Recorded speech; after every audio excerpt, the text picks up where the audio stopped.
And here it is, the Elimination Chamber match. Or Elimination Chamber pay-per-view, the final stop before WrestleMania. And for some, this might be their WrestleMania, actual WrestleMania moment, WrestleMania match. We'll get to that later. But this card is from Montreal, and Montreal could play a huge factor in this card as well. And we'll get to that later. But first, our quick predictions here.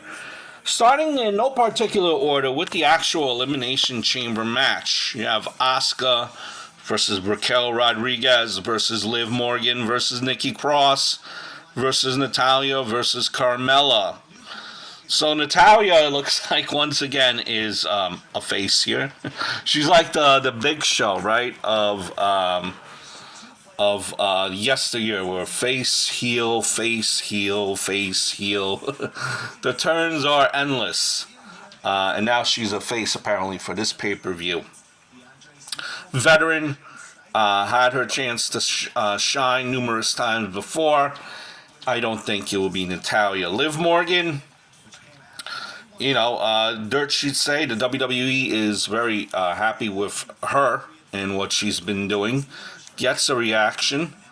Kind of that underdog, has held that title once before, if I'm not mistaken, over Ronda Rousey, so that was huge. But her title reign was not that long. It didn't last that long. It ended quickly. Maybe WWE and Liv Morgan want to right that wrong. Raquel Rodriguez, who we're just familiar with on the main roster, the main set of eyes, very impressive. Almost kind of reminds me of Rhea Ripley per se, right? And then you have Asuka, and Asuka, who was kind of in limbo there for a little bit, just drifting along in tag teams with Alexa Bliss. Asuka was the main, you might say, MVP of the COVID era. Just on every show, just seemed to be on TV all the time. Real MVP. Now her look has changed a little bit. It's a little bit more darker, more sinister. And let's not forget Carmella. Just came back after that traumatic experience. Just getting her feet wet. And then you have Nikki Cross, who kind of is teasing the whole sanity angle coming back in one way or another or form. With just the aggressiveness to the character of Asuka, this new look. Her MVP status of what she did, during the COVID era, and hasn't really been repaid since. I just think this is Asuka, and Asuka will win this one. I think it's going to be Asuka, and she will challenge, obviously, Bianca Belair in WrestleMania. Asuka is going to pretty much dominate and set her up. Might see the heel side of Asuka here in this match.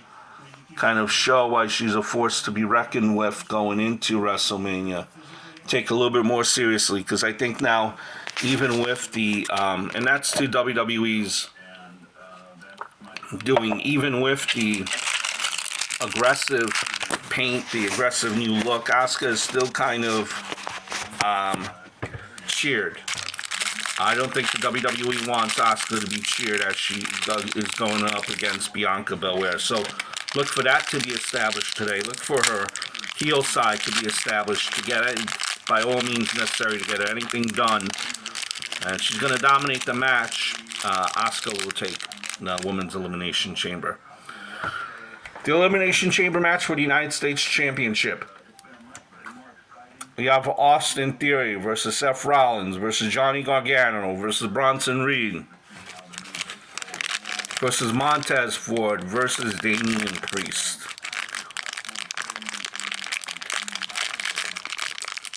Seth Rollins if in fact he's going up against, a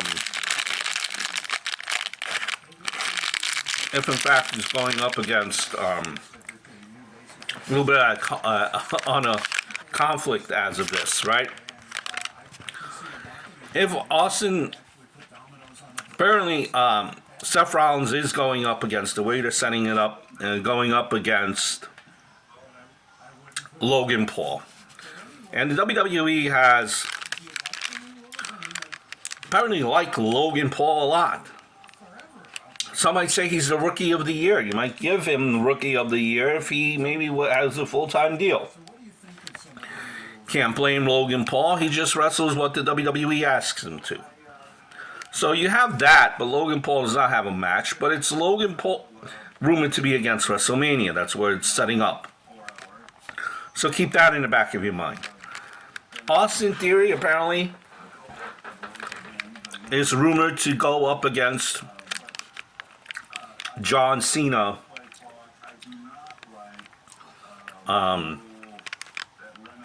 WrestleMania. That's what it looks like. Or at least that's what we think. Austin Theory has looked like $1 million.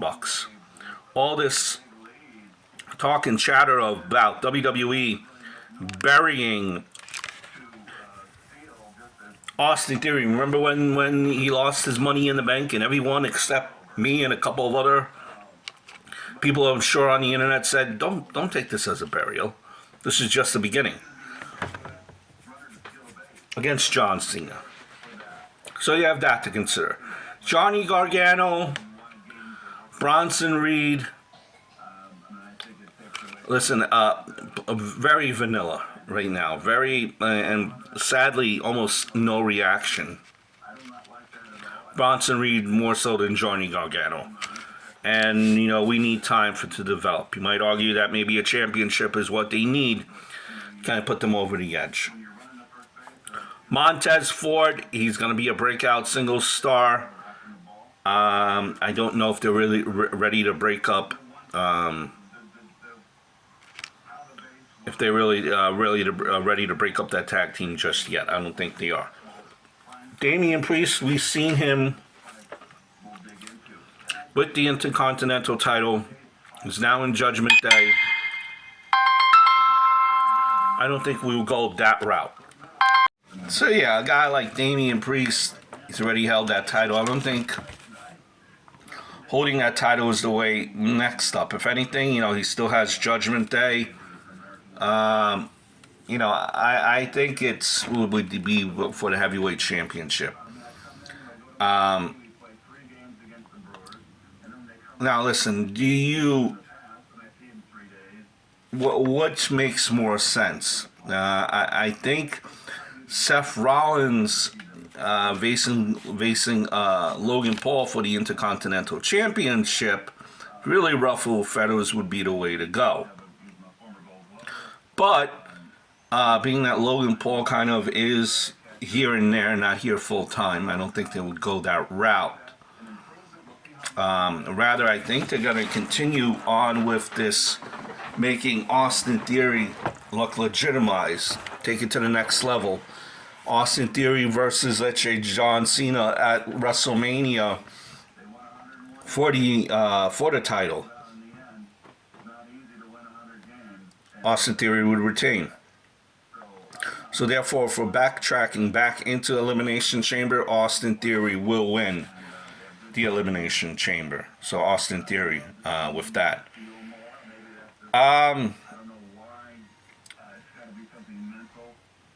We have Brock Lesnar versus Bobby Lashley. And for me, I think that this.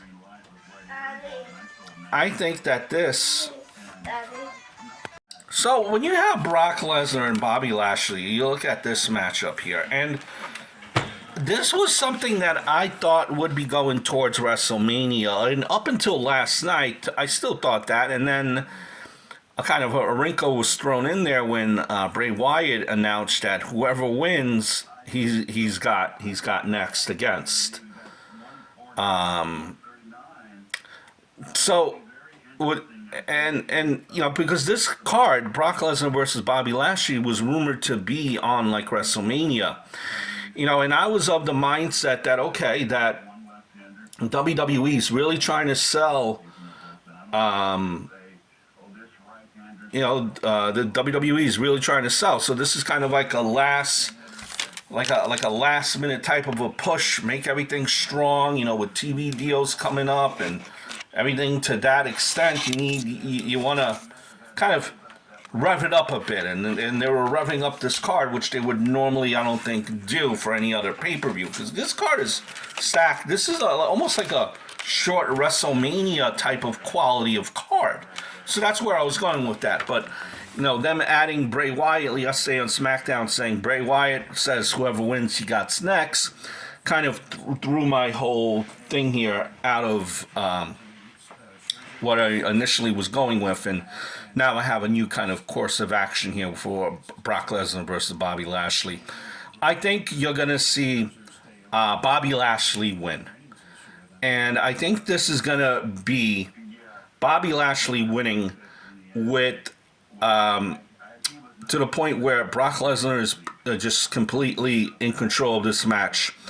And then you have the Hurt Business, the reincarnation of the Hurt Business, Omos, Shelton Benjamin, Cedric Alexander coming down to the ring, destroying Brock Lesnar. That way Bobby Lashley could get his win. And with that win, Bobby Lashley, it's going to be a brutal matchup.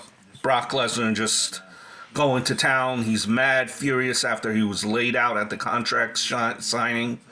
Just going to town, just winning and just dominating Bobby Lashley. Hurt Business comes in, runs down. Bobby Lashley's kind of, weeks prior to this, he was kind of iffy about Hurt Business forming. But here they are. The reformation of the Hurt Business. Hurt Business, lay out Brock Lesnar. Bobby Lashley wins. That's going to set up Bobby Lashley and the Hurt Business versus Bray Wyatt and all his creations, so to speak. Where that would leave Brock Lesnar. If I remember correctly, there was a short kind of a interaction between Brock Lesnar and Gunther. There we go. Brock Lesnar and Gunther for WrestleMania. So Brock Lesnar, let's fix this up here. Brock Lesnar wins by DQ after interference from the Hurt. No. Brock Lesnar loses after interference from the Hurt Business. Ref is out. Ref bump, doesn't see it. Bobby Lashley wins. Hurt Business reform. Edge and Beth Phoenix versus Finn Balor and Rhea Ripley. Edge and Beth Phoenix, they're out for revenge against the Judgment Day after Rhea Ripley took out Beth Phoenix with a concerto at Extreme Rules. As much sense as it would make for the two babyface legends to win, I don't think Rhea Ripley should be losing before WrestleMania, even if she isn't involved in the finish. Rhea Ripley, I think, needs to look as strong as humanly possible going into WrestleMania against Charlotte Flair. The finish here needs to be Rhea Ripley pinning Beth Phoenix. Edge can't wait until WrestleMania to defeat Balor and finally end his feud with Judgment Day. Finn Balor and Rhea Ripley will win.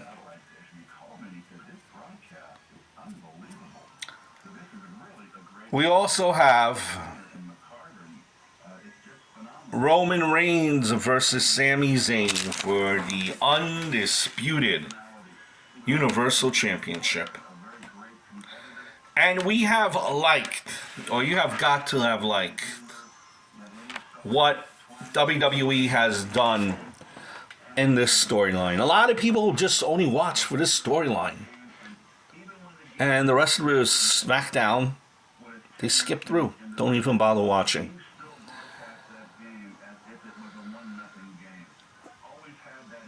This package, depending on how you look at it, especially what you've seen on SmackDown, makes you feel that Sami Zayn could win. Or it makes you feel that, you know what, they're doing this package because they're trying to let you down. They're trying to get your feelings all up high, get in the feelings of you, and then they're just going to stick the hammer and put it in your back. Fact of the matter is, they're setting this up. They've been setting this up for us. Cody Rhodes has all the faith and confidence in Sami Zayn. WWE knows that the fans want Sami Zayn, but WWE wants Cody Rhodes to end the streak of Roman Reigns. Or let's rephrase it, maybe they don't see Sami Zayn as champion. Maybe the storyline has gone on way too deep, has made Sami Zayn into something that they didn't expect him to. And they might feel that Cody Rhodes is not the one to break the streak either. Who knows? Maybe it's Braun Breaker. But I deeply feel that they don't feel that Sami Zayn is the one. But they don't want the fans to go against Cody Rhodes. They don't want the fans to shit and take over their WrestleMania matchup. So they want to show that Cody Rhodes is in full support. Cody Rhodes, he's on Sami Zayn's side. Sami Zayn's side. And they did it brilliantly last couple of weeks. And now we are in Montreal for second straight night. Last night, Friday night, huge, gigantic pop for Sami Zayn. We're in Montreal yet again. Montreal, let's get this straight. It's Montreal and Sami Zayn versus Roman Reigns and the Bloodline, whatever is left of it. One of the Usos, but it's Montreal. Could the Usos show up? And you have Solo Sikoa.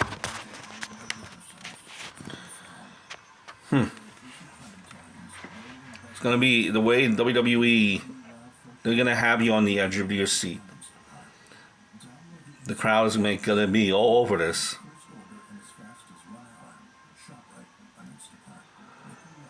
And it's going to make Roman Reigns look like a bigger heel than he already is. The Don, so to speak. About the new shirt that he has. Makes him definitely look like a Don, right? Or a boss. This match is going to be a close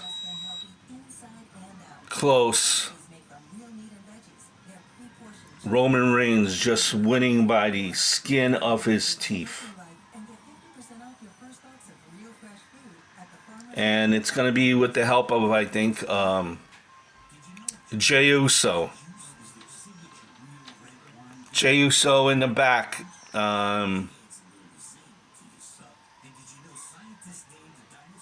Jey Uso in the back. And I think I'm wrong. I think they're able to be back in Montreal.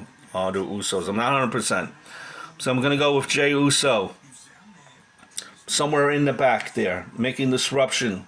Comes into the building. You have a shot of him coming into the building. Come through the back door. And Kevin Owens tries to, and he's making his way towards the ring. And Kevin Owens tries to intercept him. Gets super kick. Too late. He's knocked out. Jey Uso continues his run into the ring. And somehow foobars the ending of that matchup. Kevin Owens is just there, just too late. Just misses stopping their interference by this millisecond. And that millisecond makes all the difference. And then Bloodline is reunited, attacking in full force. Sami Zayn has lost, he's knocked out. Kevin Owens is knocked out. Bloodline standing tall, just barely. Montreal in an upheaval. And then you hear Cody Rhodes' song coming on. Cody Rhodes makes his appearance from the platform. That kind of sets you up for WrestleMania. So Roman Reigns wins, retains by the skin of his teeth with the help from Jey Uso. He's reunited with the Bloodline. He essentially turns on Sami Zayn. But Kevin Owens, had tried, but just couldn't do it. Stopping the interception of the interference. They're laid out, but that's going to set up the tag team of, Zayn and Owens to face the Usos for WrestleMania. And now you have your setup for Reigns versus Cody Rhodes. So I think this is going to be a great pay-per-view to watch and enjoy. Sit back, enjoy it, watch it.